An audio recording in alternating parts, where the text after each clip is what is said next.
Glória a Deus. Dê um glória a Deus aí onde você está. Sejam bem-vindos à Escola Raia de Formação de Líderes. Parabéns, você está no melhor lugar.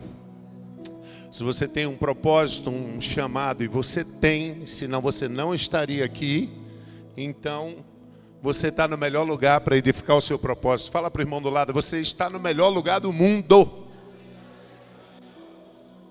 E para que você conheça, nós somos a Escola Raia, nós não somos uma escola nova, nós estamos há 18 anos formando líderes. E agora já estamos em 3, 4 estados, 5 estados diferentes. Acabei de chegar hoje, eu aterrissei às 2 horas da tarde, vindo de Minas Gerais. As igrejas de Minas Gerais já estão com dezenas e dezenas de alunos inscritos, matriculados.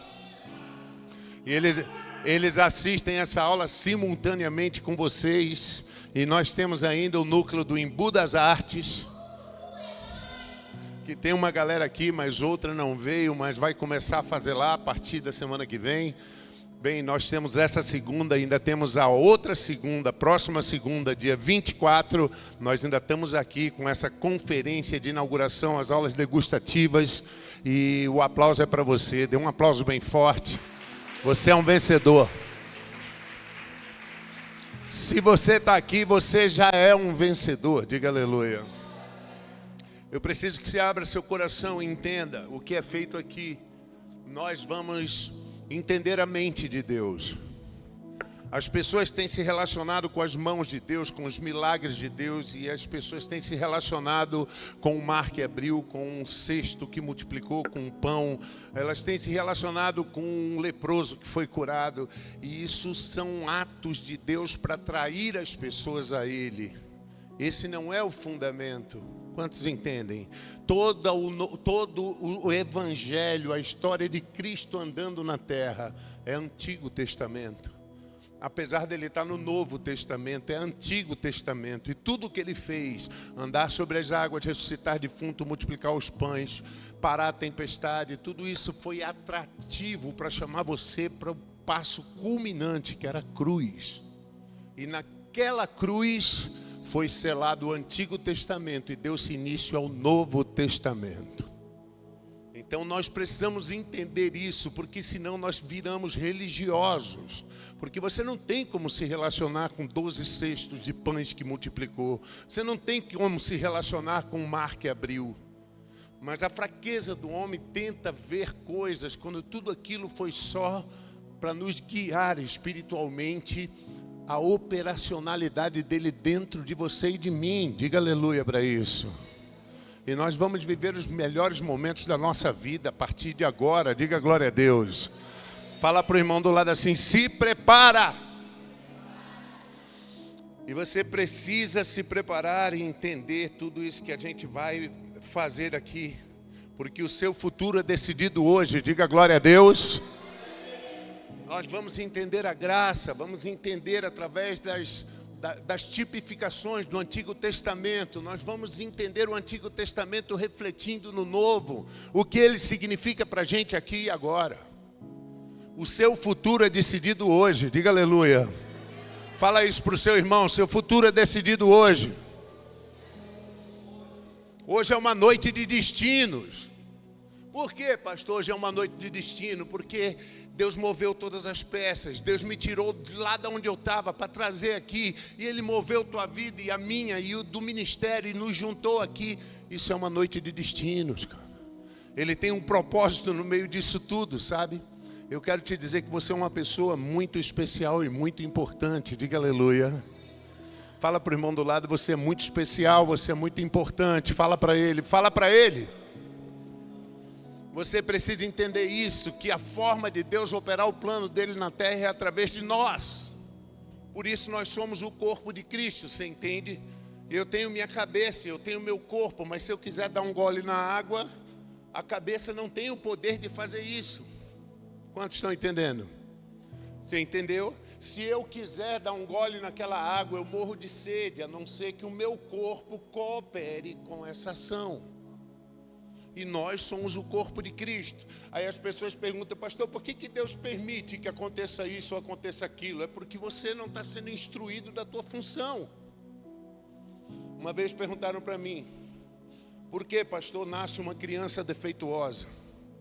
E eu disse, qual foi a última vez que você orou para que Satanás tire a mão do útero das mulheres?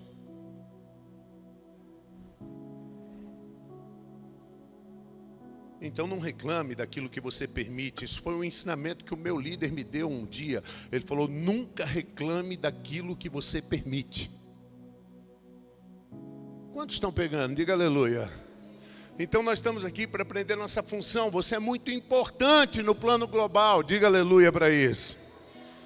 E eu digo isso porque quando nós estamos no meio da multidão, no meio da correria, do ativismo, da nossa prática secular, nós questionamos, eu já questionei, eu já cheguei diante de Deus e disse, Senhor, de verdade mesmo, qual é a importância que eu tenho no plano global? Será que realmente eu sou importante nesse plano tão gigantesco? Isso é uma pergunta que nós temos e nós precisamos entender que cada um de vocês é um ator protagonista da história de Deus. O plano de Deus passa por cada um de vocês. Diga aleluia, diga. E cada um de vocês que Satanás engana e consegue paralisar, é um avanço do reino das trevas. E uma paralisação do reino de Deus. Porque cada um de nós tem um papel. Cada um de nós tem um papel importantíssimo. Fala para o irmão do lado, você é muito importante, diga para ele. Não cai um pardal sem que Deus permita. E você vale muito mais do que um pardal, diga aleluia. Então entenda. Eu quero que você entenda. Sabe o frango que você almoçou hoje? Deus conhecia ele. Sabe o peixe que você comeu hoje no sushi? Deus conhecia ele. E Deus criou ele exatamente para ser o teu alimento hoje. E aí você vai começar a entender a dimensão desse Deus Todo-Poderoso. E como você conta no meio desse plano de uma forma fantástica. 8 bilhões de habitantes quase na face da terra. E é você que está escolhido para estar aqui, diga aleluia. Quase 100 mil pessoas morreram de ontem para hoje no mundo. Uau! Mas eu queria te dar uma notícia, a maior parte dessas pessoas nasceram e viveram no terceiro mundo. Pastor, por que você está falando isso? Porque no terceiro mundo existe um espírito opressor chamado sobrevivência. E esse espírito é uma mentalidade que tem que ser quebrada, porque ela é fundamentada na ausência de sonhos. Está pegando isso? E nós precisamos quebrar esse espírito opressor. E nós estamos aqui na escola para fazer isso. Nós estamos hoje aqui para ressuscitar os teus sonhos. Diga aleluia. Os sonhos que você sonhava e que durante o tempo Satanás conseguiu apagar e tirou do teu coração. A música que você ia cantar, a pregação que você ia pregar, o ministério que você ia começar, a empresa que você ia abrir. Eu declaro que ela vai ser ressurreta aqui hoje, nesse lugar. Porque esse espírito opressor do terceiro mundo chama ausência de sonhos. E nós estamos aqui para destruir esse espírito. Eu estou aqui para te devolver uma expectativa do amanhã, diga aleluia. Eu estou aqui para te mostrar que o amanhã é fabuloso, é fantástico, você não precisa suportar. Você tem que ansiar chegar a Ele, porque Ele é fantástico, diga aleluia. Eu estou aqui para te devolver o teu sonho, porque esse espírito opressor de sobrevivência é quebrado quando nós sonhamos. E eu declaro hoje aqui que os sonhos são ressurretos nessa noite. Você hoje que é um funcionário que trabalha numa empresa e que você tem o desejo de abrir a sua, que o teu sonho volte a viver, que você enquanto está na empresa seja uma bênção, mas que você seja um fundador, que você tenha sonhos. Eu declaro isso para você sobre a tua vida, porque esse é o Espírito de Deus, um espírito de que tudo é possível àquele que crê. Legal? Tudo é possível àquele que crê. Quando nós plantamos sementes para um sonho, nós quebramos esse espírito opressor. Porque a melhor forma de se prever o futuro não é procurando um adivinho. A melhor forma de eu prever o meu futuro é criando ele. E só tem uma forma de eu interferir no futuro, é plantando sementes. A única coisa que transcende o presente para o futuro são sementes plantadas. Sementes plantadas. Posso ouvir aleluia? Diga aleluia. Diga aleluia aí onde você está. Isso. Eu quero dizer que muitas pessoas, e eu estou indo porque o Espírito está me levando. Amém? Diga glória a Deus. Mas eu quero te dizer que muitas pessoas, elas não prosperam de verdade porque são bonzinhos demais. Porque só querem ir quando está tudo certinho e prontinho. Vai de qualquer jeito, diga aleluia. Deus vai te abençoar no trajeto. Vai de qualquer jeito. Confia nele, vai, que ele vai te abençoar no movimento. Ele é um Deus de movimento, diga aleluia. Ele é um Deus de movimento, diga aleluia. Deus é um Deus de movimento. Preste atenção nisso. Pastor, mas o senhor não sabe a crise que eu estou passando. Deixa eu te falar, se você está passando por uma crise muito grande nesse momento, para de se preocupar excessivamente com você. Tira o foco de você um pouco, sabe? Se você está passando por uma crise agora, quanto mais você focar em você, mais você vai despertar autopiedade. Eu falo isso, repito isso, vou dizer isso. Pessoas ficam chateadas quando eu digo isso. Mas guarda, o mundo só tem pena de criança, cachorro, baleia e deficiente. Se você não é nenhum desses, filho, arregaça a manga, porque o mundo não vai ter pena de você.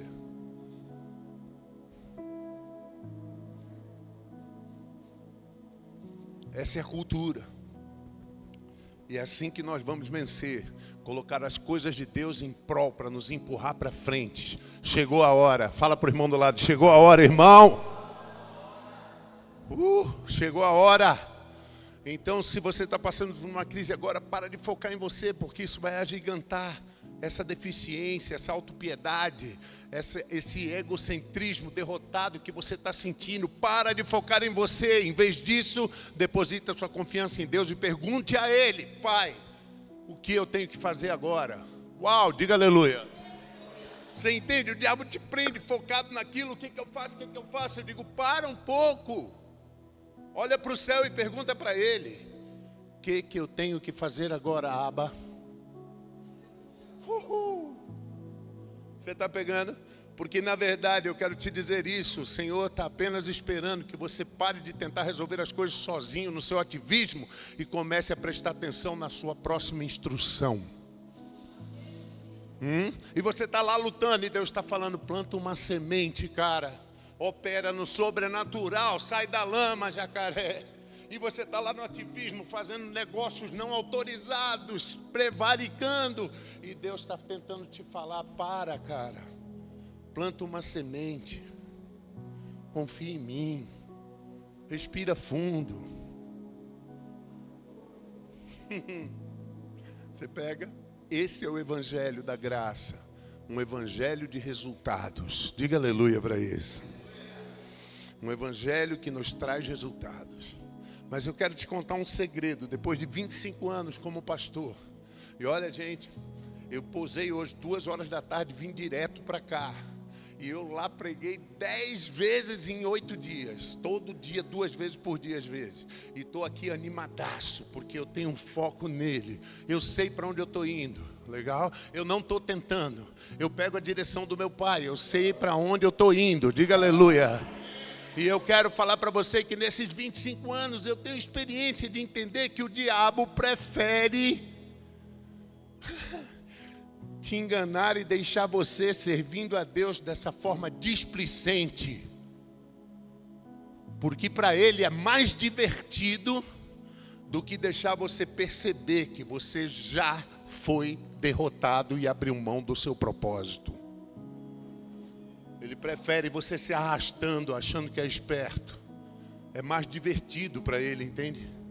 Do que deixar você perceber que você já foi derrotado. Arregaça a manga, você não está aqui à toa nessa escola. Deus te chamou aqui para um boot mental e para te jogar para cima e te usar plenamente no propósito dele. Dê um aplauso bem forte a ele, dê. Obrigado, Pai. Ei.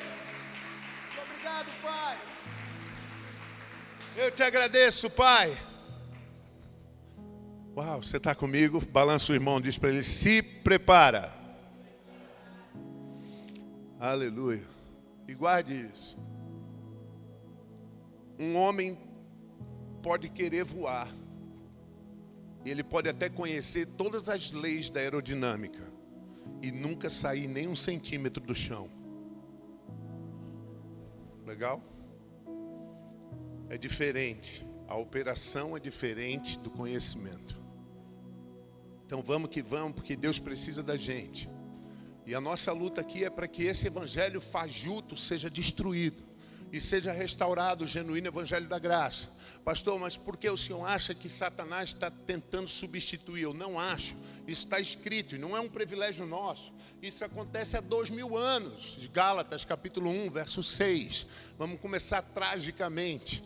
Com Paulo dizendo, virando para os Gálatas e dizendo, eu estou admirado, eu estou espantado, ó Gálatas, que vocês estejam passando tão depressa daquele que vos chamou na graça de Cristo. Meu Deus, você consegue entender? E você está ouvindo ladainhas e religiões que não te levam a lugar nenhum e fazem com que você se enxergue um lixo. E esse não é o evangelho de Cristo. E eu quero que você entenda que se eu fosse o diabo, preste atenção, se eu fosse Satanás, e eu entendesse, põe aí para mim, por favor, Romanos capítulo 1, verso 16. Se eu fosse Satanás, eu entendesse que eu não me envergonho do evangelho de Cristo, porque o evangelho, isso é conjunção verbal, veja, ali o sujeito oculto é o evangelho. Eu não me envergonho do evangelho de Cristo, porque ele, o evangelho, é o poder de Deus. Se eu soubesse disso, eu não iria ficar lutando contra qualquer coisa. Eu iria lutar contra a integridade dessa mensagem. Eu ia fazer você se adaptar a uma mensagem contaminada, corrompida, para que você não acessasse o poder. Eu ia fazer você se sentir bem, jogando a culpa toda num ser superior, para que você não operasse a vitória e eu pudesse continuar te humilhando na terra. Essa seria a luta. E aí entenda, por que ele é o poder? Vira mais um. Porque quando a gente ouve o genuíno evangelho, a gente descobre que é justo. Olha que louco. Não, isso é louco, porque se você está num lugar onde a pregação faz você se sentir um pecador, você tem que ir embora dali. Porque isso não é o evangelho. Paulo deixou claro, esse evangelho, o poder dele é que toda vez que você ouve, você sai um super-homem. Diga aleluia. Você sai entendendo que foi substituído, que não depende do teu desempenho, mas que você é a justiça de Deus. Mas as igrejas, Satanás ele é tão astuto que ele usa subterfúgio, mexendo com as pessoas. Aí eu vou ler para vocês, João, Evangelho de João, capítulo 1, verso 16. E aí o evangelista, o apóstolo João começa a falar, todos nós temos recebido da sua plenitude, está falando de Jesus, graça sobre graça, graça sobre graça, graça sobre graça. Repete comigo, diga graça sobre graça. E legal que historiadores dizem, foi José I, se eu não me engano, que falou que quando João escreveu isso, ele estava sentado à beira do mar da Galileia, vendo as ondas quebrarem na beira da praia. Graça sobre graça. E aí quando você faz a conexão da inspiração com a revelação dele, você vai entender que você nunca vai ser capaz de ver a última onda quebrar na praia. Sempre tem outra. E eu digo isso para que você se anime, porque se em algum momento Satanás conseguiu te desanimar, te desviar, te parar, e você perdeu aquela onda de graça que vinha sobre tua vida, fica tranquilo, vem outra onda aí. Vem outra onda de graça sobre tua vida, legal? Mas seja inteligente, surfa essa, cara. Pega essa onda, irmão, não vai perder outra, porque ele está voltando. Entende? Para de dar ouvido às coisas erradas. Para de ser influenciado da forma errada. Você tem uma Bíblia. Você tem a palavra de Deus para te influenciar. Diga glória a Deus. Então para de ouvir conversinha. Ah, eu acho, porque eu penso, porque eu não concordo. Ora, vai para o inferno.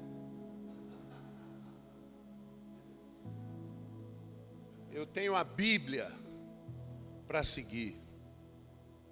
Quantos estão pegando? Diga aleluia. Eu preciso de você comigo. Diga glória a Deus. Uau, eu preciso muito de você comigo. Diga glória a Deus. Isso é fantástico. Isso é fantástico. Eu quero que você entenda essas coisas. Agora, ele diz assim, vira mais um, verso 17. Porque a lei foi dada por intermédio de Moisés. A graça e a verdade vieram por meio de Jesus. Preste atenção. A lei foi dada. Veja, foi dada. Ela tem um sentido de impessoalidade, você entende? Olha essa tampinha aqui, ó. Segura aí, pastor. Olha, foi dada. Não precisa proximidade. Foi dado. Não precisa proximidade, envolvimento. Não precisa. Pode deixar. Foi dado. Guarda de lembrança. Isso aí tem unção. Olha só, foi dado, você entendeu? A lei foi dada, mas a graça e a verdade, diga, vieram. Aí é uma pessoa se movendo, é pessoal, é participativo. E tem mais que eu queria te falar, porque muitos religiosos dizem assim, bem pastor, a graça é muito legal, mas precisa de vez em quando de uma dose da verdade. Como se a graça fosse anestesia para o dente. E a verdade fosse o buticão, o alicate para arrancar. E eu digo, cara, o que você está fazendo? Você está tentando separar algo que Deus juntou. Preste atenção no texto. A lei está de um lado, graça e verdade estão do outro. E quando eu estudo mais profundamente esse texto no original, sabe o que eu descubro? Que os gregos, eles são extremamente criteriosos para conjugar os seus verbos. Mas aqui há uma atrocidade, porque está assim, a graça e a verdade veio. O verbo que está traduzido ali como vieram, no original está no singular. E não casa, porque a graça e a verdade veio. E quando eu perguntei a Deus por quê, Ele falou para mim, é porque é uma coisa só. É como se fosse o café com leite ou o pão com manteiga, é uma coisa só, você não tem como separar a graça da verdade. A graça e a verdade são uma pessoa só. E elas vieram através da pessoa de Jesus Cristo. Você está entendendo isso? Diga aleluia. É preciso que você pegue, diga aleluia. Você não consegue dividir isso. É uma coisa só. Então nós precisamos sair dessa lei para que a gente entre e receba o genuíno evangelho, a graça de Jesus Cristo, a maturidade. Pastor, mas graça é para criança, lei é para adulto. Não, filho, imagine que você vai visitar a minha casa. E quando você toca a campainha, que eu abro a porta, veja você, eu digo, não entra não, peraí. Por quê? Peraí, deixa eu tampar as tomadas e esconder as facas. E aí você diz, que isso, pastor? Não sou retardado. Eu digo, exatamente, só um retardado precisa da lei para poder não errar. Pessoas maduras são influenciadas. Pessoas maduras são influenciadas. E é o que o Evangelho fala. Tão interessante que quando Jesus diz, João 8,32, famoso, conhecereis, João 8,32, conhecereis a verdade, e a verdade vos libertará, aleluia. Mas quando você para e lembra que a audiência que estava na frente de Jesus, quando ele declarou isso, eram fariseus, E esses fariseus conhecem a lei decorada, então eu entendo que ele não estava falando da lei, ele estava falando de uma outra verdade. Ele estava falando de uma outra verdade que eles ainda não conheciam, porque senão não faria sentido algum. Você está pegando? A mente de Deus é mais espetacular do que você possa imaginar. A mente de Deus é fantástica. Mas as pessoas não entendem porque elas têm medo da mudança, sabe? Elas querem seguir com a maioria. Elas não entendem que Deus nunca venceu nenhuma batalha com a maioria. Deus sempre trabalhou com remanescente. A maioria nunca está certa. Sabe? E Satanás, ele distorce isso. Por exemplo, no mundo você ouve a voz do povo. Não diga isso, porque quando o povo gritou, ele gritou, mata Jesus e solta Barrabás.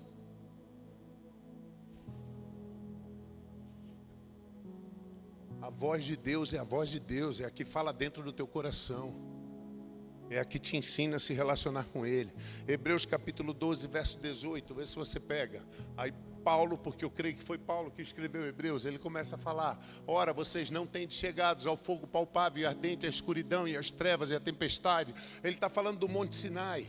Quando Deus pisou naquele Monte Sinai, que o fogo pegou e que os trovões trovejaram e que Deus apareceu ali para entregar a lei. Então Paulo está falando desse momento. Vocês não chegaram nesse lugar. Vai virando. Ao clangor da trombeta e ao som das palavras tais que se ouviram, suplicaram que não se falasse mais. Ele está falando, lembra, vocês não chegaram nesse lugar. Não é esse o lugar onde vocês estão. Você sabe o que aconteceu no Monte Sinai? No Monte Sinai aconteceu um casamento. Porque quando você ouve falar, quando está escrito lá, então nuvens densas e escuras pairavam e pousaram sobre o monte. Aquela palavra que é usada, que foi traduzida como nuvens, é rupá. Rupá. O que é rupá, pastor? Rupá é a tenda que o judeu usa para casar com a judia. Então a festa é feita, armam aquela tenda no quintal e o judeu entra com a judia ali, consuma um casamento e sai. E a palavra que está ali para aquela nuvem, que traduziram como nuvem, é rupá. O rupá foi estendido e armado sobre o monte. Deus estava casando com o povo. Mas ele estava casando debaixo de um regime, de uma lei opressora e impraticável. Quantos estão pegando? Você está pegando? Ele estava casando com o povo para que o povo entendesse que ele não é capaz, que ele não pode, que ele precisaria de um Salvador. E aí o problema era muito sério. Veja, Romanos capítulo 7, verso 1, põe aí. Romanos 7, 1. Porventura vocês ignoram, irmão, pois eu falo aos que conhecem a lei, que a lei tem domínio sobre o homem por toda a sua vida. Bem, então é um problema irreversível, porque eu casei com Deus pelo regime da lei e ela opera sobre mim enquanto eu viver. Depois que eu morrer, eu não vou ter como nessa terra usufruir a liberdade.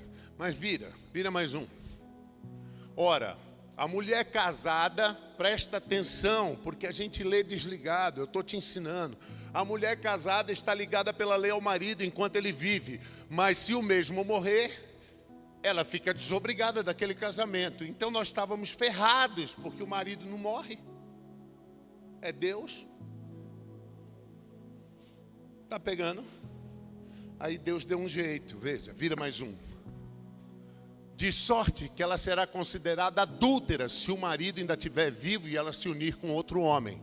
Porém, se o marido morrer, ela está livre da lei e não será adúltera se casar de novo. Vira mais um. Assim, meus irmãos, também vocês morreram relativamente à lei por meio do corpo de Cristo. Deus veio e deu um jeito.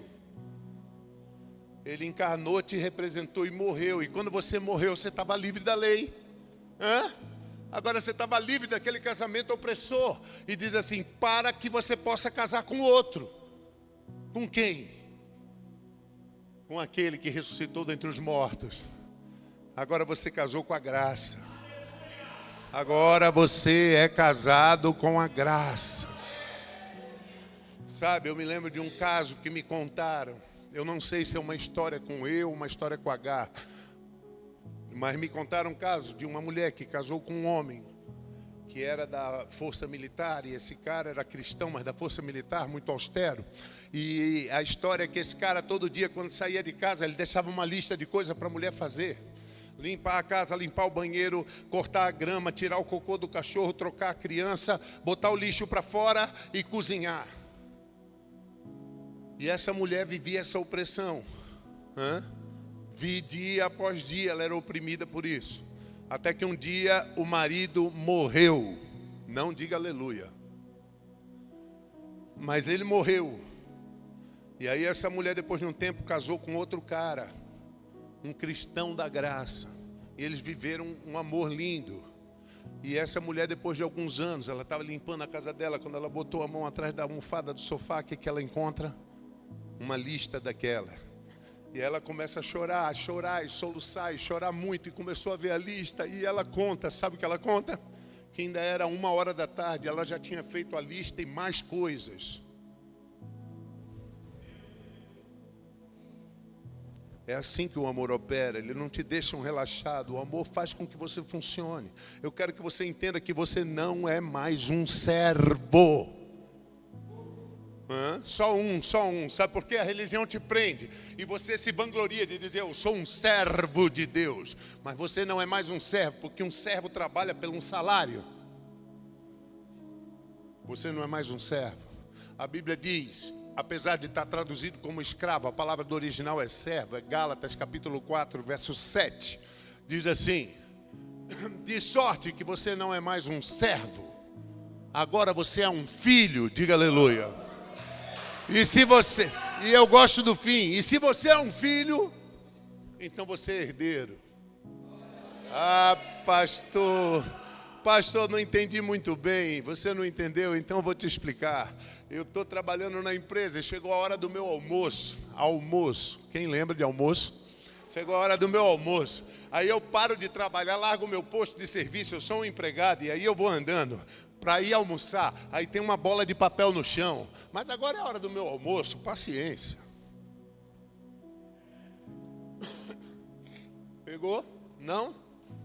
Agora eu sou o filho do dono da empresa, eu sou o herdeiro. E aí eu venho passando na hora do almoço, e tem uma bola de papel no chão, aí eu me abaixo e pego, sabe por quê? Porque eu sou o dono, porque agora é meu. Porque agora a visão mudou. Porque agora, se eu sou filho, eu não sou mais servo. Eu sou herdeiro. Isso é muito forte. Essa ligação é muito forte. Balança o irmão, fala para ele, presta atenção, irmão. Então você tem um funcionário na sua empresa. Só que é o melhor funcionário do mundo. O cara chega meia hora mais cedo. O cara faz mais do que a função dele. O cara é fera, fiel, trabalhador, leal, digno, honesto. Aleluia. Muito mais do que o seu filho, que vira e mexe, apronta uma e outra e pisa na bola. Mas agora chegou a hora de você partir, você vai embora, vai morrer. Você deixa para quem? Mas o cara é muito melhor.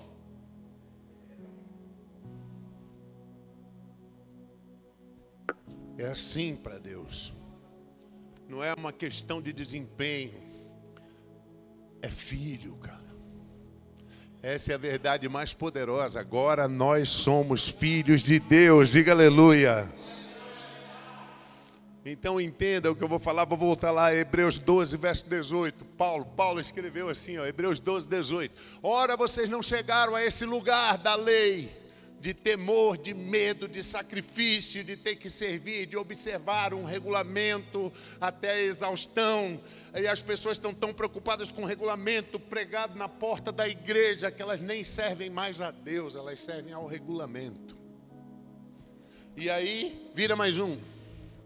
Ao clangor da trombeta, ao som de palavras tais que tantos quantos ouviam suplicavam que não falasse mais, de tanto pavor, vira mais, pois já não suportava que era ordenado, até um animal se tocasse no monte seria apedrejado.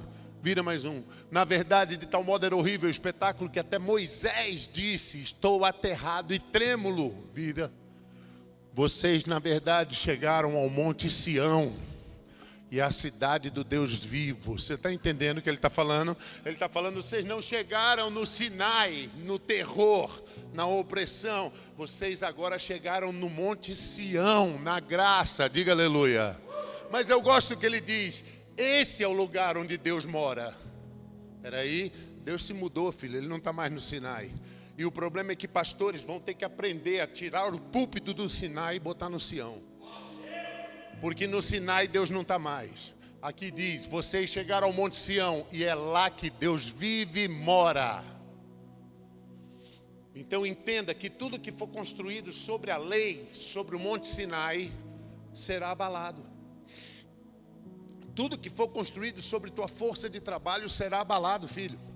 Tudo que for construído, seja o teu casamento, seja a criação dos teus filhos. Pega isso, por isso que é importante você estar de corpo, alma e espírito numa igreja que revele a graça para teu coração.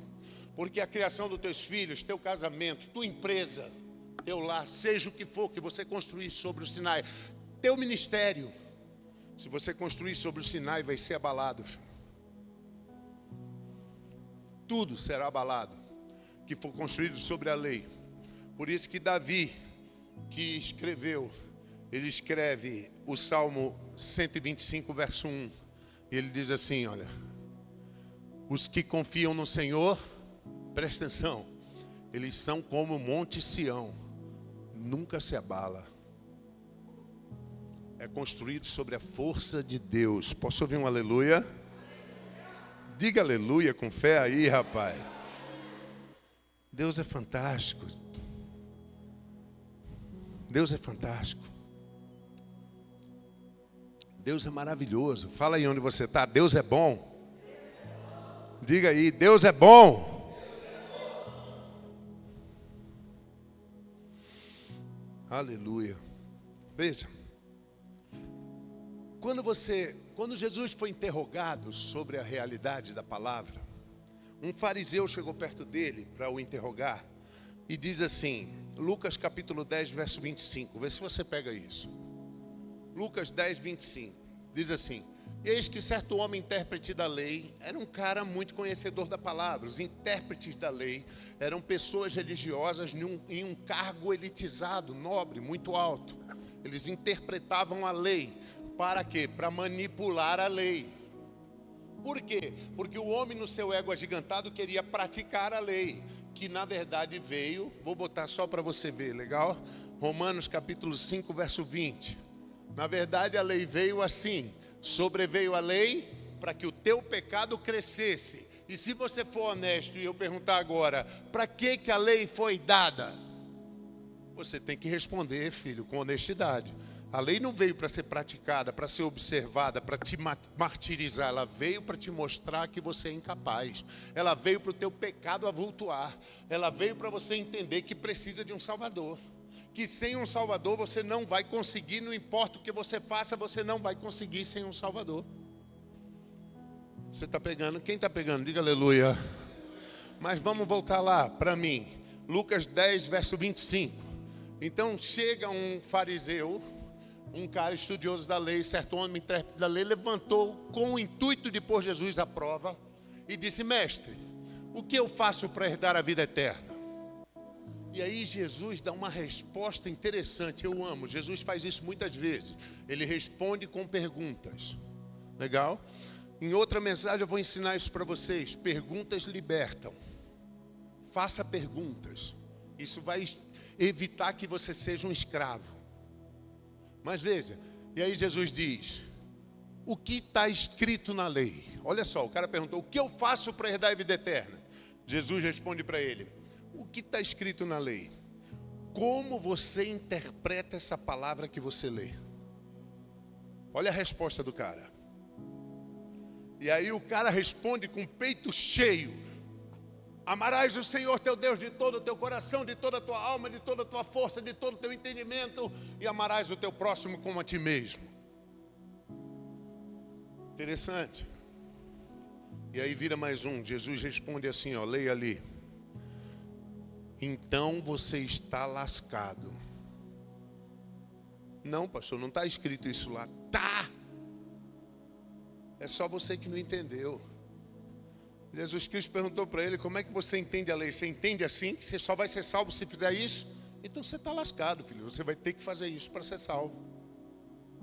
Vamos lá? Voltam aí. Amar ao Senhor, teu Deus, de todo o teu coração, isso implica que você não poderia amar seus filhos. Isso implica que você não poderia amar seu cônjuge. O coração teria que ser inteiro, 100% para Ele. Olha lá, amar a Deus de toda a sua alma é psique. Você não poderia ter preocupação com nenhum tipo de problema. Teria que ser todo o teu entendimento voltado para Ele. Amar de todas as tuas forças, você não poderia trabalhar. Você não poderia nem ir na academia. Quantos estão pegando? É impossível cumprir esse mandamento. Ele não veio para ser praticado, ele veio para mostrar que você não pode. Você está entendendo? Quem está entendendo? Diga aleluia. Por isso que a gente chega e encontra Gálatas capítulo 3, verso 11. Assim, olha. É evidente que pela lei ninguém será justificado diante de Deus. Pastor, eu quero outro. Romanos 3:20 diz assim: visto que ninguém será justificado diante dele pelas obras da lei, em razão pelo que, quando você lê a lei com honestidade, ela traz a você o entendimento de que você é um pecador. Você está entendendo? Então preste atenção que o diabo fez. Agora respira fundo aí onde você está. Entende tudo que tu está ouvindo e preste atenção em tudo que te treinaram para ser um ratinho dentro de uma carruagem. E Deus diz, é hora de se libertar, filho. Por isso que Ele falou, quando você conhecer a verdade, você sai daquele carrossel de rato. Você começa a progredir, a avançar. Você começa a produzir, diga aleluia para isso. Agora veja, por que isso acontece? Quando eu vou ler a lei no original, amarás a teu Deus de todo o teu coração, com toda a tua força, com toda a tua alma, com todo o teu entendimento. Essa lei está em Deuteronômio capítulo 6, verso 4. Presta atenção. Mas só que ela não começa como ele citou. Ela começa com ouve. Repete comigo, diga ouve. Essa lei começa com ouve. Ouve, ó Israel. O Senhor nosso Deus é o único Senhor. Vira mais um. Amarás, pois, o Senhor teu Deus. Essa lei, quando você lê no original hebraico, ela está blocada. Ela começa com ouve, Shema. Diga Shema. Você vai aprender hebraico, diga Shema. Shema significa ouve, que é o que derivou Simeão.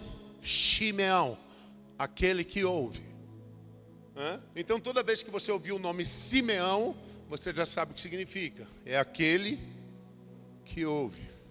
Mas como na primeira citação de Shema é ligada à lei, ao mandamento mais forte da lei, todas as outras vezes que você lê a palavra Shema ou Simeão, obrigatoriamente tem que significar lei. E aí que a gente começa a receber do Espírito Santo entendimento, diga aleluia. Balança o irmão, fala para ele, presta atenção. O maior mandamento da lei começa com Shema, Simeão. Então todas as vezes que aparecer Simeão, isso é uma referência à lei. Vamos ver primeiro, eu quero falar para você. Jacó, o patriarca, ele casou com duas mulheres, lembra? Ele foi enganado. Ele casou primeiro com Lia e depois com Raquel. Sabe o que significa Raquel?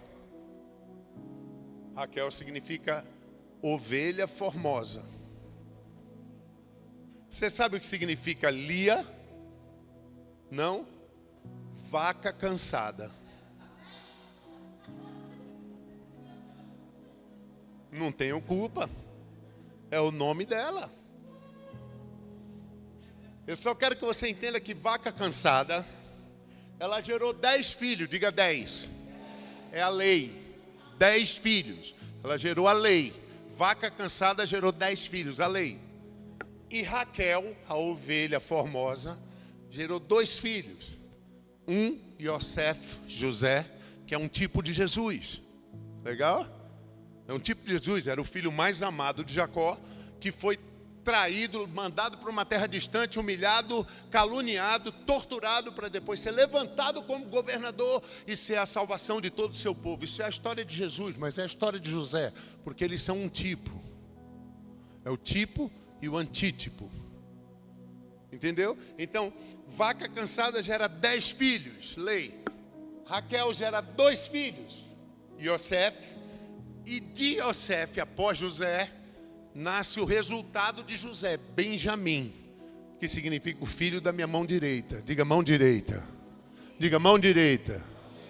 O que é mão direita? Por que mão direita? Por que mão direita? Porque direita é justiça. Direita é justiça. Repete comigo, diga direita é justiça. Até na política, quando você vai falar de direita e esquerda, o que é a direita na política? É a tendência que concorda com o governo que está em operação. Deus é o nosso rei, diga aleluia. O que é justiça? É aqueles que estão de acordo com o Deus, o rei, que está em operação sobre nós. E Benjamim é o filho da mão direita, justiça. Ele é a justiça. E ele é fantástico. É fantástico, porque quando você ouve falar de justiça, é fantástico, porque quando você ouve falar de justiça, da mão direita, veja, deixa eu lembrar, Isaías 41:10, veja, preste atenção nesse verso. É só os inteligentes digam glória a Deus. Põe aí para mim, Isaías 41:10. Não temas, porque eu sou contigo. Não te assombres, porque eu sou o teu Deus. Eu te fortaleço, te ajudo e te sustento com a minha destra fiel. Quantos estão entendendo? Vamos traduzir, destra fiel é a direita da justiça, da fidelidade. Mas por que Deus fala da direita da fidelidade? Pastor, porque Deus não é canhoto. Pelo amor de Deus. Ele é soberano. Ele está falando de justiça. Ele está dizendo, eu vou te ajudar te dando justiça. Eu vou te ajudar tirando todo o delito e culpa de cima de você. Porque a maldição sem causa não pode ocorrer.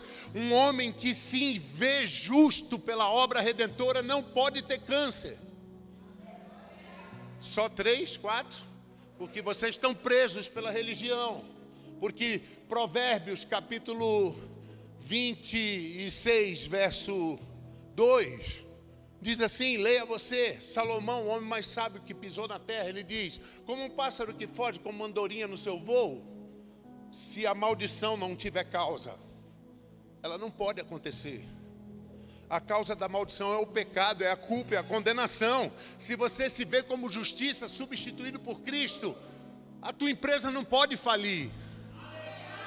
Teu casamento não pode acabar. Teu filho não pode ir para a droga. Porque isso é punição contra o pecado. Se você é justiça, você não pode. Por isso que Satanás, sabe o que significa Satanás? Do acênico, é El Satã. É o acusador. O acusador. Aleluia. O trabalho dele é te acusar. Não, pastor. O diabo fez eu errar, pastor. Deixa de ser cretino. O diabo não fez você errar. O pecado está na sua carne. O diabo só fez você se sentir um lixo depois que pecou. E quando você se sente culpado, você assina o recibo da culpa. O diabo tem legalidade para pousar a maldição na tua vida. Quantos estão pegando? Você está pegando isso? O diabo, ele não faz você pecar. O pecado habita na carne, está condenado na carne. O diabo, ele só tem que fazer você se sentir um lixo cada vez que você tropeça. E aí o diabo, quando você se sente um lixo, ele pode jogar sobre você toda a punição que é a condenação do lixo. Você entende isso? Não entende? Então preste atenção. Ixi, vocês dão um trabalho danado. Vamos dar uma volta na Bíblia. Gênesis capítulo 3, verso 6. Então, vendo a mulher que a árvore era boa para se comer e agradável aos olhos, árvore desejável para dar entendimento, tomou-lhe do fruto, comeu e deu ao seu marido. Lembra quando eu falei para vocês? Adão não era um retardado, porque Deus falou para ele não comer dessa árvore. E quando a gente lê isso, a mulher comeu e deu para ele, e ele comeu. Não, a mulher comeu e morreu. E ele, como marido, viu a sua companheira morta e confiou no amor de Deus e disse: eu vou morrer com ela. E ele é poderoso para nos ressuscitar. Essa é a crença de Adão. E aí diz assim, vai virando. Abriram os olhos de ambos e perceberam que estavam nus. Eles perceberam que estavam nus. Espera aí, pastor, mas quando foi que Adão usou uma cueca? Nunca. Você entende que não mudou nada? Ele apenas começou a ter uma consciência de indignidade. Não mudou nada, ele já era assim, continuou assim. Mas agora ele se via culpado. E antes ele se via justo. Puxa vida, pessoal. Agora vê. Coseram folhas de figueiras para si. Todo mundo costuma dizer que foi de parreira. Mas isso é mais uma obra do diabo enganando a igreja. Foram folhas de figueira. Por quê, pastor? Porque quando você ouve a palavra figueira, que é a primeira citação da árvore figueira, ela está entrando na história da redenção como uma tampagem física para o pecado humano, para a culpa humana. Isso chama-se religião. Então, todas as outras vezes que você vê a palavra figueira na Bíblia, tem que ser entendido como religião. Eita, pastor, entendi porque Jesus amaldiçoou aquela figueira. Parabéns. O que Jesus estava falando naquele momento era exatamente isso. Nunca mais ninguém coma fruto de ti. Ele estava dizendo que nunca mais ninguém se justifique pela obra humana. Vira mais um. Quando ouviram a voz do Senhor, peraí, para tudo, não, por favor, blow my mind, explode minha mente, me ajuda. O cara já tinha pecado, sim ou não? E mesmo assim Deus veio encontrar ele, sim ou não? Então me explica, filho, porque todo mundo diz que o pecado te afasta de Deus. Mas o cara já tinha pecado e Deus veio do mesmo jeito. Ele é maior do que você pensa. Ele é muito maior do que te ensinaram. Você precisa aprender a graça. E aí ouviram a voz do Senhor, porque andava no jardim na viração do dia. Esconderam-se da presença do Senhor o homem e a sua mulher por entre as árvores. Deus não ficou satisfeito. Ele não só veio tapear. Vira mais um. Então o Senhor começou a gritar: Adão, onde é que tu está, Adão? Deixa eu perguntar, Deus sabia que ele tinha pecado, sim ou não? Ele é onisciente, filho. Eu já vi pastores imbecis dizer, não, mas é porque ele não sabia. Eu digo, puta. Adão, onde é que você está? E aí Adão responde assim, porque eu estava nu. Mas espera aí, ele sempre esteve nu. O que mudou? Só a consciência da culpa. Ele estava do mesmo jeito que sempre teve, do mesmo jeito que sempre beijou a face de Deus, do mesmo jeito que sempre abraçou Deus. Só que agora ele tinha culpa. Então o que te afasta de Deus não é o teu erro, é a culpa. Por isso que a mensagem da graça é que anula a obra do inferno. Porque ela te ensina que você não pode se definir pelo seu ato. O seu ato não muda quem você é. É só um erro que precisa ser consertado. E para ele ser consertado precisa de proximidade. E quando você se sente culpado, você se esconde de Deus. Você sabe por que hoje a maior nação do planeta Terra é a dos desviados? Por causa da culpa. Porque eles não aprenderam a graça. Então eles estão se escondendo de Deus porque estão cheios de BO, cheios de problema, se escondendo de Deus. Você está entendendo isso? Quem entendeu? Diga aleluia. Então entenda, toda vez que você ouvir Simeão, Shema, diga de novo, hebraico, Shema, é um sinônimo da lei. Vamos dar uma olhada. Lia, a vaca cansada, gerou 10 filhos, a lei. A ovelha formosa gerou 2, Jesus e a graça. Olha só, Yosef, Jesus, e o filho da mão direita, justiça.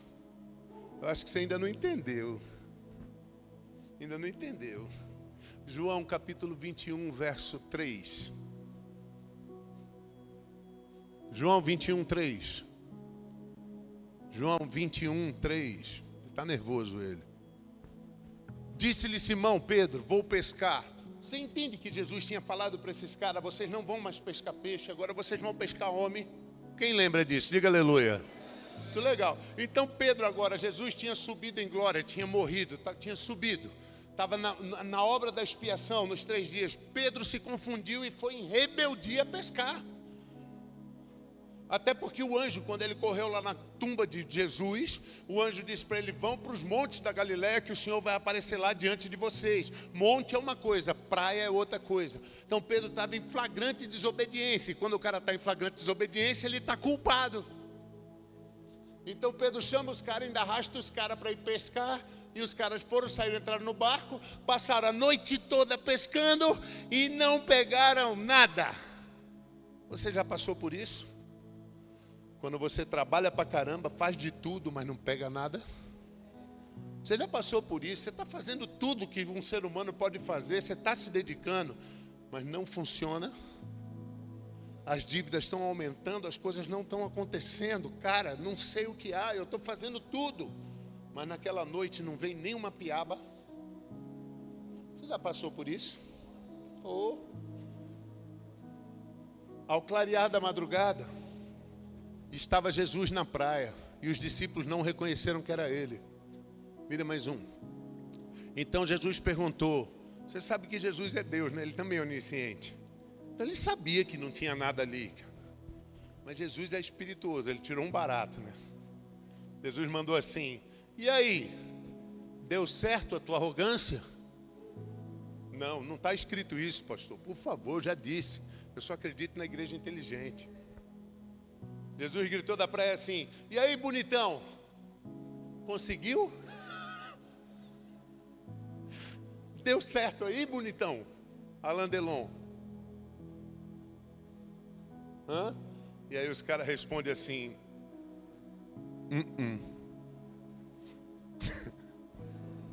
Não tem nada aqui, não rolou Jesus.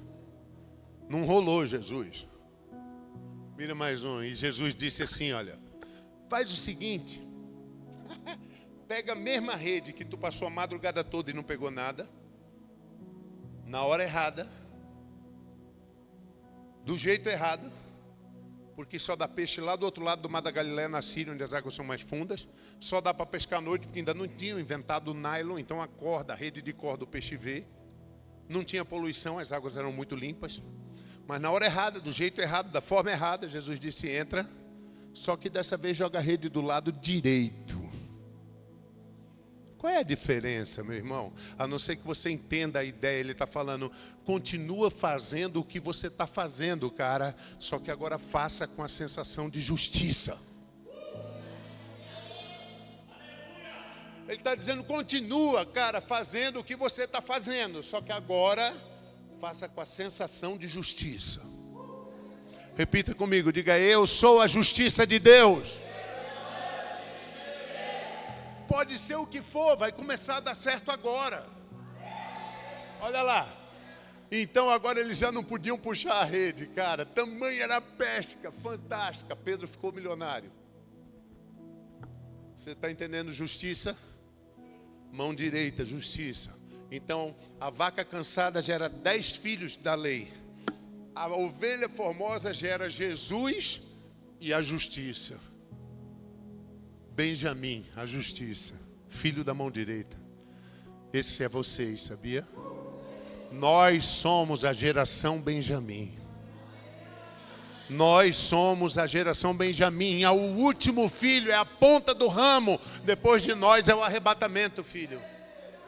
Nós somos a geração Benjamim. Os filhos da mão direita, os filhos que vêm depois de Yosef. Nós somos a geração Benjamim, os filhos depois de Yosef. E esse filho, ele é fantástico. Agora presta atenção. Gênesis 42, verso 19, diz assim: quando José, traído pelos irmãos, se deu a conhecer aos irmãos, lembre-se que José faz o papel de Jesus, e os irmãos que fazem o papel da lei, porque é os 10 que nasceram da vaca cansada, eles não reconhecem José, mas José já reconhece eles. Se sois homens honestos, fique detido um de vós na casa da vossa prisão, e vós outros vão e levem cereal para suprir a fome das vossas casas. Vai virando. E trazei-me o vosso irmão mais novo. Presta atenção, olha o que Jesus está falando. Eu não vou abençoá-los até que a graça chegue. Presta atenção. A lei estava lá, os 10, filhos da vaca cansada. E Jesus estava falando: eu não vou abençoá-los plenamente até que Benjamim chegue. Traga minha graça, Benjamim, para que eu abra os celeiros. Traga minha graça para que eu abra os celeiros. Traga minha graça. Então se dispuseram a fazê-lo. Vai virando. Então disseram uns aos outros: na verdade somos culpados no tocante a nosso irmão, pois angustiamos a alma e nos julgava que não lhe acudimos. Por isso está causando. Vira mais um. Respondeu Rúben: não vos disse que não pequeis contra o jovem? Não quisestes ouvir, pois agora aí requer o seu sangue. Deixa eu ver onde está. Agora, pula, vai, vira mais um.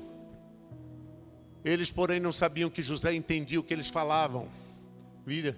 E retirando-se deles, José chorou, depois voltou e falou para eles assim. Lhes falou, tomou a Simeão, diga Shema. Cara, eu quero que você entenda o tipo.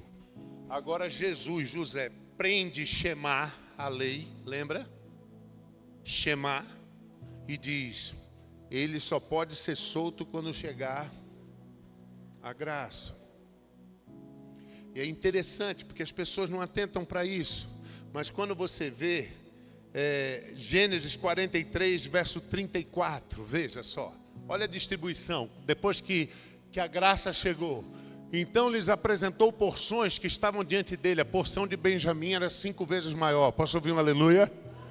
5 é o número da graça. Ele diz assim: todos podem ganhar um pouquinho, mas a graça ganha 5 vezes mais. Nós somos os filhos da hipergraça. Existe uma hiperbênção para nós. Perceba que os da lei são abençoados em uma determinada medida.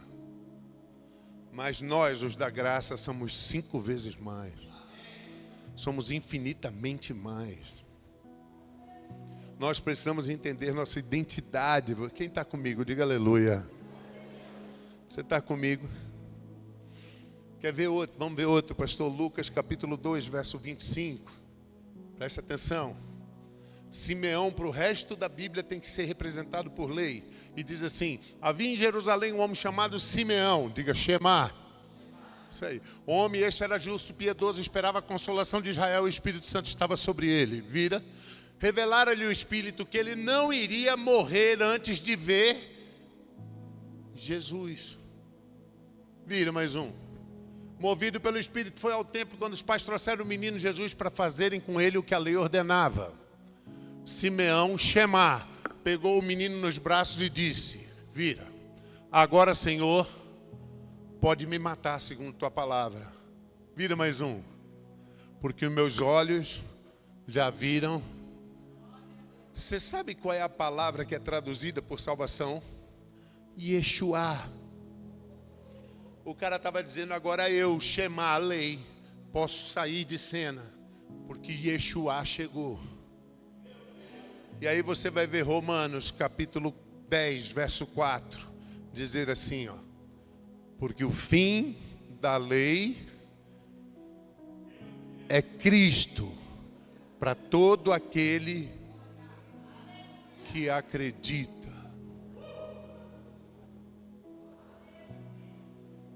Você entende? Mas você tem uma escolha: continuar preso na roda do rato. Eu só tenho uma notícia para te dar: você vai para o céu mesmo assim. Porque a tua salvação não tem nada a ver com andar na luz. Você vai para o céu do mesmo jeito. Mas você entende? Você não vai conseguir produzir nada. A culpa sobre tua vida vai permitir que maldição caia sobre você o tempo todo. E aí é problema financeiro, é problema de saúde, é insatisfação, é sonhos morrendo, é sonhos não realizados, porque você tem culpa e Satanás tem acesso àqueles que têm culpa. Shema precisa morrer quando Jesus chegou, diga aleluia. Entenda isso, Simeão precisa morrer quando Jesus chega. Simeão não pode viver junto com Jesus. Isso é destrutivo. Está entendendo? Quem está entendendo, diga aleluia. E se você continuar a ler essa passagem lá de Simeão, depois aparece uma tal de Ana. Põe ali para mim. Lucas capítulo 2, verso 36, eu acho. Aí, havia uma profetisa chamada Ana, filha de Fenuel. Fenuel é a face do Senhor. Ana é Hanã, Roxanã. Ana é a transliteração da palavra graça. Então agora Simeão morreu, chegou uma tal de Ana. Chega a tal de Ana, filha da face do Senhor, da tribo de Asser, avançada em dias. Ela viveu com seu marido 7 anos desde que se casara. Peraí, a judia naquele tempo casava com 16 anos. Você sabe fazer conta? Vamos fazer conta? A judia casava com 16 anos. Ela viveu 7 com o marido. Dá quanto? 23, irmão. Você não fez a 4ª série, não? 23. Vira mais um. Agora ela era viúva já 84. 23 com 84. 107, irmão. Estou falando isso para você porque a graça te traz longevidade e saúde. Quando você não tem culpa, você vive muito. Quando você não tem culpa, você tem força e saúde. E essa mulher, olha, adorava dia e noite em jejuns e orações com 107 anos. Você com 40 não chega nem na hora. Você está fraco. Você precisa da graça. Vira mais um. Chegando naquela hora, ela dava graças a Deus e falava a respeito do menino. Quem era o menino? Quem era o menino? Quem era o menino? Falar a respeito do menino é o quê? Evangelismo, irmão. Simeão, a lei morreu porque Jesus chegou. E a graça levantou pessoas que falam sobre ele. Interessante para mim é depois de Jesus, pessoas que falam sobre Simeão. Isso me assusta. Depois do menino chegar, se levantam pessoas que falam sobre Simeão, em vez de falar sobre o menino.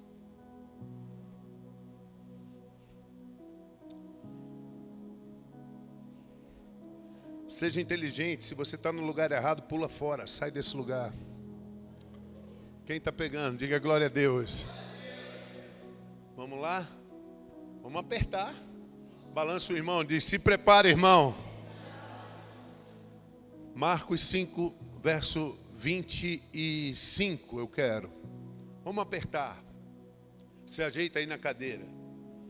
Você tem que pegar. Aconteceu que certa mulher que havia 12 anos vinha sofrendo de uma hemorragia. Diga 12 anos. Diga 12 anos. 12 é o número do governo. 12 é número de governo. Isso significa que essa mulher estava debaixo de um governo que a fazia sangrar. E essa mulher sangrava, tinha 12 anos. Vai virando, vai virando. Há muito padeceram na mão de vários médicos, tendo despendido tudo que possuía, sem contudo nada aproveitar, antes cada vez piorando. Vira. tendo ouvido a fama de Jesus, veio por trás dele entre a multidão. Entenda que essa mulher não podia entrar na cidade, ela era uma sangrenta, ela era uma mulher hemorrágica, ela tinha que viver fora como uma maldita, e se ela quisesse entrar na cidade, ela tinha que botar um sino de vaca, daquele blém, blém, blém, e sair gritando, impura, impura, porque ninguém podia tocar nela, e se alguém tocasse nela, ela tinha que ser apedrejada à porta da cidade até a morte. Mas essa mulher ouviu algo que fez com que ela passasse por cima de toda essa rigorosidade da lei e entrasse no meio da multidão. A minha pergunta é: que mensagem foi essa que ela ouviu? Será que ela ouviu uma mensagem assim? Se você errar, a mão do Senhor vai pesar sobre você. Ela não teria ido, filha.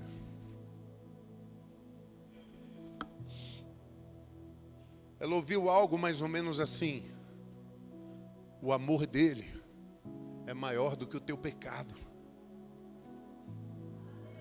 O amor dele é maior do que os teus erros. E não importa o que você faça, ele vai enxergar a tua capacidade de vê-lo em amor. Aí ela tomou coragem, saiu no meio da multidão, enfrentou tudo, estava em flagrante delito, em flagrante delito. Vai virando para mim, vira mais. Vira mais. Diz assim: porque ela dizia, se eu apenas tocar sua veste, ficarei curado. Se a prova que ela cria, a boca fala do que o coração está cheio. Ela saiu andando no meio da multidão e dizendo, se eu tocar na veste dele, se eu tocar na veste dele, se eu tocar na veste dele. Repete comigo, diga, se eu tocar na veste dele. Mas eu preciso que você entenda, porque se não houver um fundamento, é como se eu terminasse o culto, deixasse essa garrafa d'água aqui, e aí você viesse correndo e dissesse, peraí, deixa eu dar um gole nessa água que o pastor bebeu. Isso é religião. Isso é simpatia, cara. Por favor, isso não funciona. Tem que ter fundamento. Então, se essa mulher só queria tocar na veste dele numa forma de simpatia, isso não iria funcionar. Mas tem uma passagem na Bíblia, em Números, capítulo 15, verso 38, que diz assim, veja. Fala aos filhos de Israel e diz-lhe que nos cantos das suas vestes façam borlas pelas suas gerações. As borlas de cada canto presa por um cordão azul. Então, até hoje, os judeus ortodoxos, eles usam um tálamo, que é uma tira de pano com um buraco que entra na cabeça, e no canto dessa tira de pano tem essas borlas azuis com uma franjinha, chamada de borla. Eles hoje adaptaram a roupa coloquial, então eles botam por dentro da calça e tem um furo no bolso. E aí quando dá o horário das orações, que é na hora primeira, na hora terceira, na hora sexta, na hora nona, eles param em algum lugar, botam a mão dentro do bolso para pegar nessa franja e ficar lembrando de quantos mandamentos eles quebraram nesse período. No dia de Yom Kippur eles fazem isso durante um dia inteiro.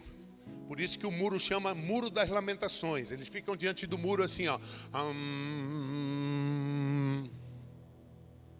Isso é eles lamentando a cada mandamento que eles lembram. Puxa, eu falei mal de cicrano. Caramba, eu cobicei os bens de fulano.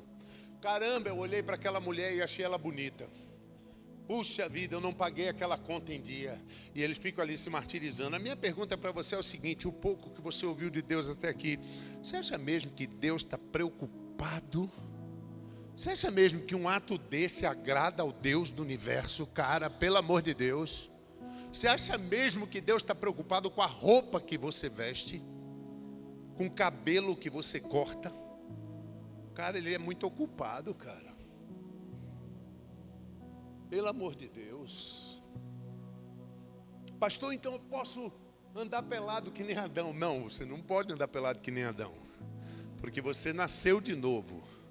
E eu conheço a árvore pelo fruto.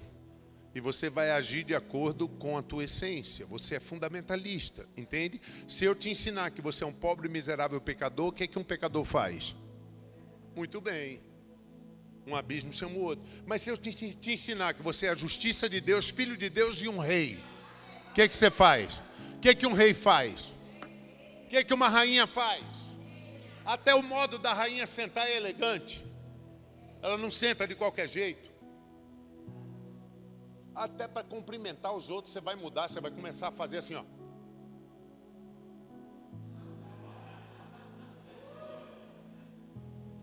Porque nós somos fundamentalistas. A gente reage à nossa autoimagem. Está pegando? Então o homem está fazendo exatamente o contrário do que o Evangelho fala. Mas essas bolas eram presas dentro. E aí o cara, nas horas de oração, hora 1, hora 3, hora 6, hora 9, eles pegavam nessa bola e ficavam lembrando. Se ele conseguisse um período desse, que ele não tivesse fraudado nenhuma lei, ele conseguia orar e receber uma bênção. Só que isso não existe. Porque você peca em pensamentos, em atos, em sentimentos. A mágoa que está no seu coração. Pastor, eu não tenho mágoa de ninguém. Mentira. Você acabou de cometer 2 pecados. A mágoa que tem e a mentira que contou. Porque se mágoa fosse pelo, nós éramos ursos. Você está pegando? Então esses caras nunca podiam ter o milagre, porque quando eles pegavam na borla da veste deles, tinha um monte de pecado. O que essa mulher fez? Essa mulher olhou de longe, ouviu a fama dele e disse: se eu pegar na minha, tá molhado, tem um monte de erro. Mas se eu pegar na borla dele, não tem nenhum pecado a dele. Eu posso ir até lá e pegar na borla dele. E aí eu recebo a justiça dele.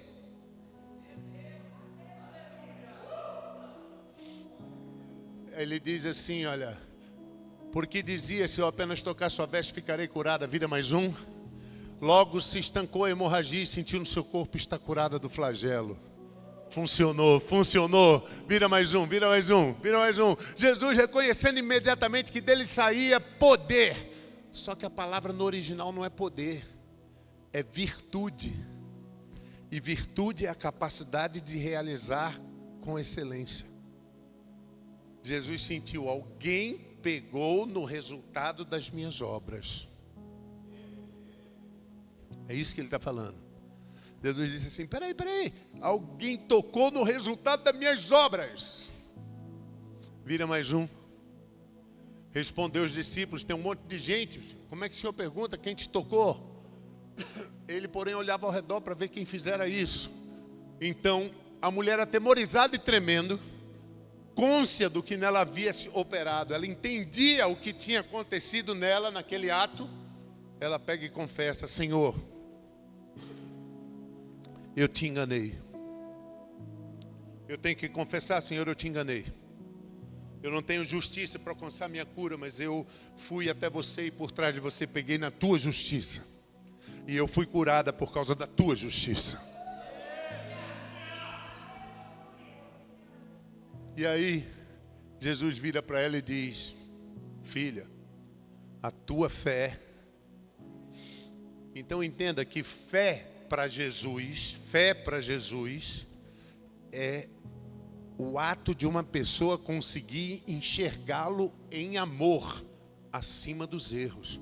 Essa mulher estava sangrando, estava em flagrante delito, quebrando todas as leis de Moisés, mas ela enxergou Jesus acima da lei.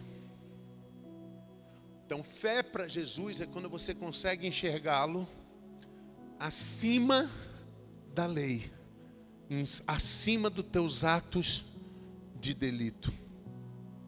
E sabe o que é interessante? No verso 30, volta para o 30, quando ele diz que dele saía poder, virou no meio da multidão e perguntou, quem me tocou? Sabe o que é interessante? Que eu procurei em vários pergaminhos e manuscritos do original, vários. E a palavra usada aqui é cular. Cular. Quem me tocou? Cular. E cular significa a obra consumada. Jesus estava falando assim, quem tocou na obra consumada? Jesus estava falando, quem foi o louco que foi capaz de entender e tocar na obra pronta? Quem foi o louco que deixou e desistiu de fazer para crer?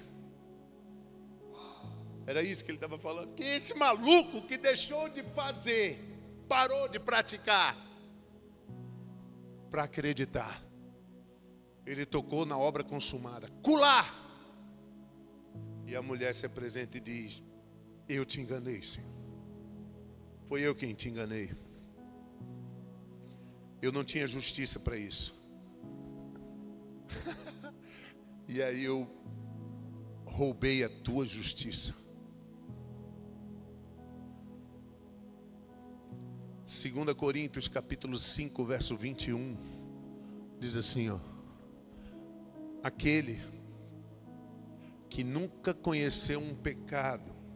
E eu quero que você preste atenção, atente os ouvidos para cá, porque agora eu estou te contando as boas novas a respeito dele. Foi como ela ouviu. Ela ouviu isso, por isso que ela motivou-se a uma atitude. Então escute, eu estou te contando a história sobre ele. Ele nunca conheceu o pecado, diga aleluia. Ele não tem culpa nem pecado sobre si, diga glória a Deus. Aquele que nunca conheceu o pecado, você está ouvindo isso? Está ouvindo? Então Deus agora te garante e diz assim: eu peguei esse cara que nunca conheceu o pecado e eu preguei ele na cruz. E a cruz não era castigo para ladrão de galinha, a cruz era castigo para os piores terroristas da face da terra. Então Jesus, sem nunca ter conhecido o pecado e sem merecer, diga sem merecer, ele foi estraçalhado e colocado no lugar do pior pecador do universo, a cruz. Diga sem merecer. Para quê? Para que você também, sem merecer, possa roubar a justiça dele. Leia, leia, leia. Para que você também, sem merecer, possa ir até lá e roubar a justiça dele. Me parece que ele adora ser enganado nessa área. Parece que ele adora e se sente honrado cada vez que alguém vem e troca de lugar com ele. Senhor, eu preciso da tua justiça, Pai. Senhor, eu não tenho prosperado porque eu preciso da tua justiça, Abba.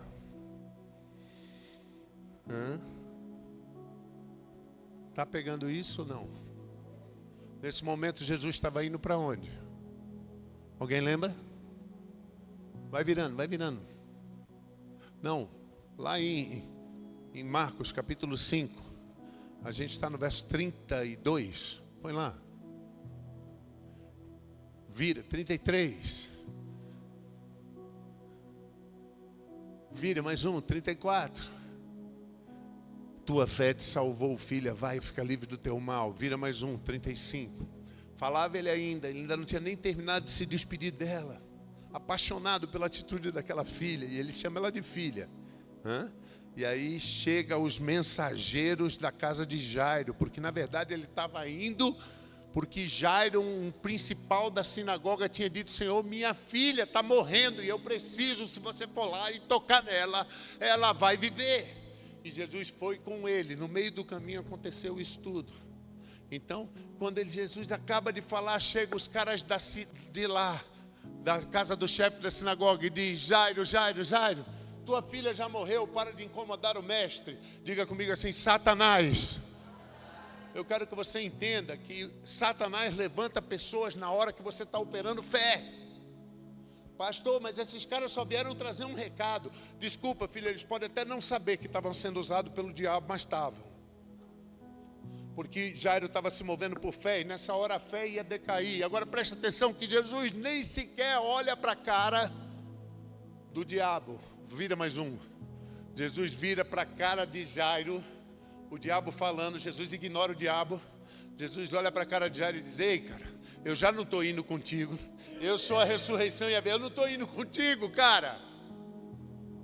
Não tenha medo. Continua crendo. Continua crendo. Vai virando. Contudo, não permitiu que alguém o acompanhasse, senão Pedro.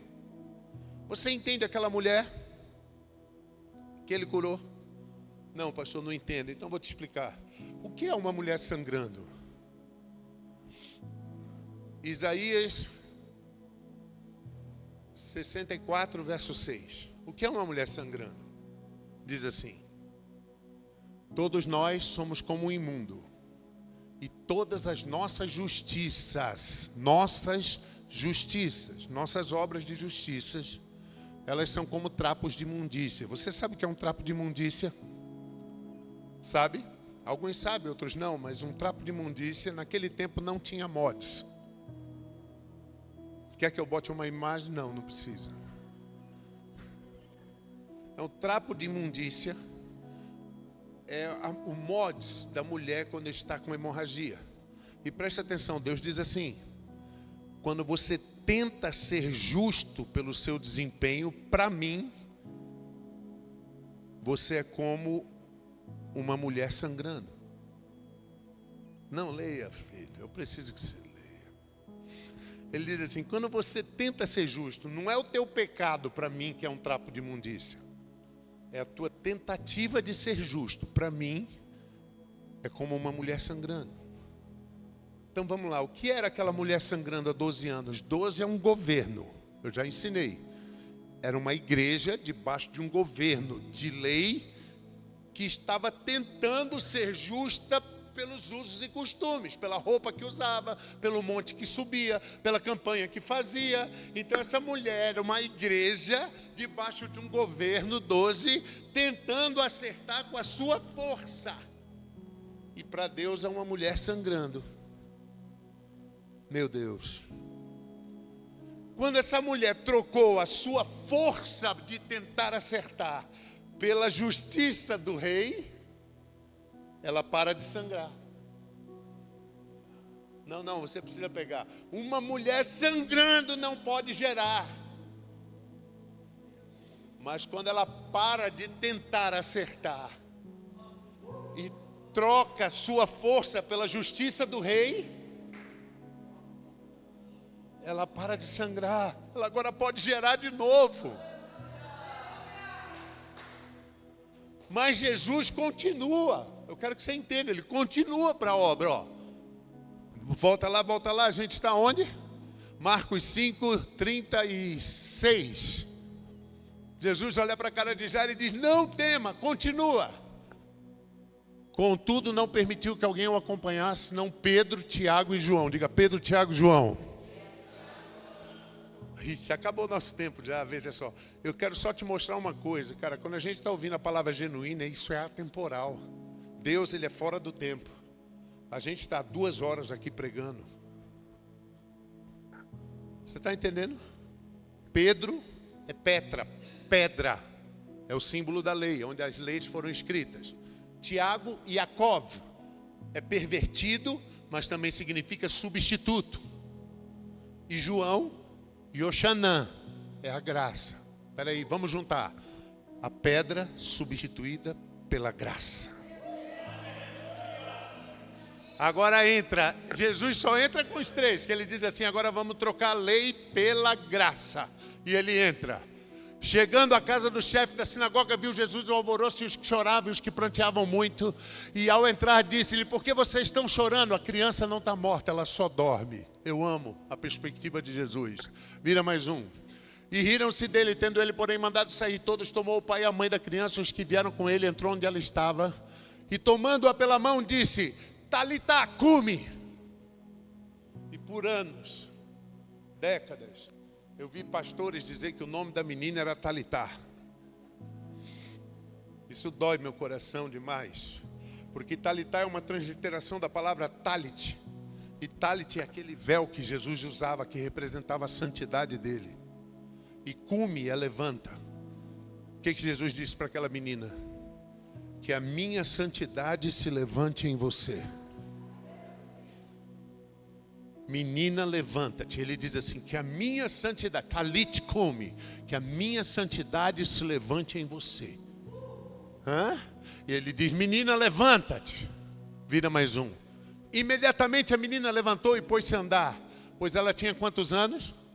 Muito legal. A velha igreja sangrando tocou na justiça de Cristo e parou de sangrar. E agora as igrejas novas podem ser geradas. Jovens igrejas com a santidade de Cristo. Jovens igrejas que não são enganadas pela lei. Jovens igrejas com talent de Jesus. Jovens igrejas com talent de Jesus. Mas é interessante que ele vira depois e diz assim, mais um. Mas Jesus ordenou-lhe expressamente que ninguém soubesse. E disse assim, agora pega essa igreja que se levantou com a minha justiça e alimente ela. Continue a dar a ela o leite genuíno. Que ela continue a entender essa justiça, que ela não se desvie disso, cara.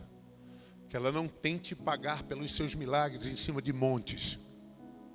Que ela não tente pagar pela sua justiça se martirizando. Que ela receba a minha justiça. Que ela tenha coragem de tocar na borla da minha veste e me enganar, trocar comigo. Que ela receba a minha justiça. Que ela pare de sangrar. Que ela possa gerar. Que cada dom aqui dentro dessa sala possa gerar. Levanta a sua mão. Que cada dom aqui dentro seja ativado pelo poder da justiça de Jesus Cristo. Que cada dom aqui dentro agora seja ativado pelo poder do talent de Cristo. Que cada sonho morto aqui seja ressurreto. Que cada ministério aqui nesse lugar seja levantado pelo talent de Cristo. Pelo borla da veste de Cristo, que seja trocada pela tua prática morta de religião. Que cada um de vocês recebam a justiça de Deus e possam gerar a milhares e milhares por um. Que os sonhos voltem a viver dentro dos corações e almas. Eu declaro que aquele sonho que está morto aí dentro volta a viver agora. Volta a viver. Volta a viver. Que ele volte a viver. Diga aleluia. Que ele volte a viver. Diga aleluia. Que ele volte a viver. Diga glória a Deus. Que ele volte a viver. Que o sonho que está dentro de você volte a viver. Volte a viver. Eu declaro sobre vocês. Aleluia. Que vocês comecem a ouvir direções de Deus. Que isso seja uma máxima na sua vida. Que você possa ouvir as direções de Deus. Que você possa tocar na justiça dEle. Que você possa ter isso vivo dentro de você. Eu declaro. Aleluia. Ouve o que eu tenho para te dizer. Eu faço o que eu não gosto para alcançar meu alvo. Posso ouvir um aleluia? Eu faço o que eu não gosto para alcançar o meu alvo. Se eu precisar fazer, eu faço. Você está entendendo isso? Eu não sou escravo da minha vontade. O homem mais derrotado do mundo é aquele que só faz o que quer. Eu faço o que tem que ser feito para alcançar o objetivo que eu tenho. E o mal é você ser engolido pelo seu idealismo fajuto, que são as historinhas que você mesmo acredita e se empenha por conquistar apoiadores, que são as desculpas e motivos que você coloca para você mesmo não conseguir. Você já viveu isso? O mal é você acreditar no seu idealismo fajuto e as histórias que você cria para você mesmo e fica procurando apoiadores que concordem, que são os motivos que você precisa para não conseguir. Como se você vencesse quando não conseguisse. Joga essas coisas fora, cara. Faz o que tem que ser feito. Legal? Campeões fazem o que tem que ser feito e cumprem seu papel nessa grande história de Deus da redenção. Cada um de nós tem uma dívida. O propósito é dívida para com a nossa geração. Eu estou pagando a minha. Espero que você pague a sua. Meu talento está gerando, irmão. Eu espero que você gere o seu também, porque o rei está voltando, amém? Guardou isso? Dê um aplauso bem forte a ele.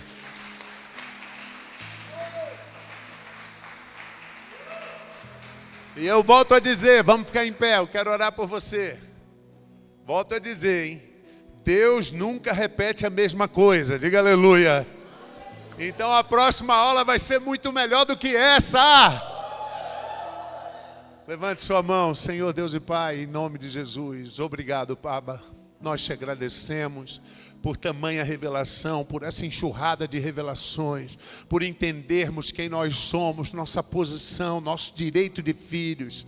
Pai, por estarmos treinando a Tua justiça, tocando, Senhor, na borla das Tuas vestes, por nós estarmos, Senhor, com o Teu talit levantado sobre nossa cabeça, vivendo Tua justiça, sem culpas, Senhor, no centro da Tua vontade.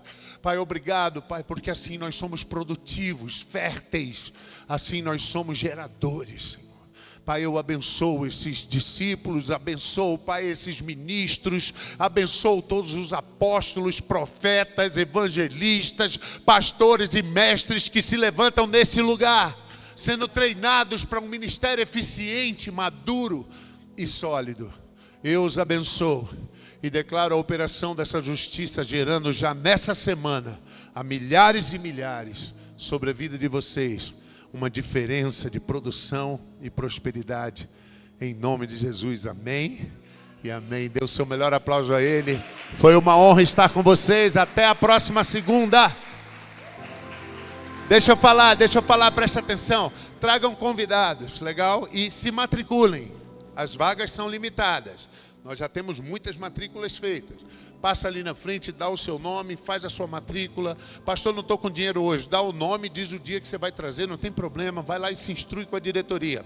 E tem mais, se você trouxer um convidado que se matricular, você ganha 50% de desconto em todo o módulo. Se você trouxer 2 convidados que se matricularem, você faz de graça. Legal? Então isso é uma operação evangelística. Vão em paz e segunda-feira que vem tragam todo mundo para cá para experimentarem disso. Deus abençoe.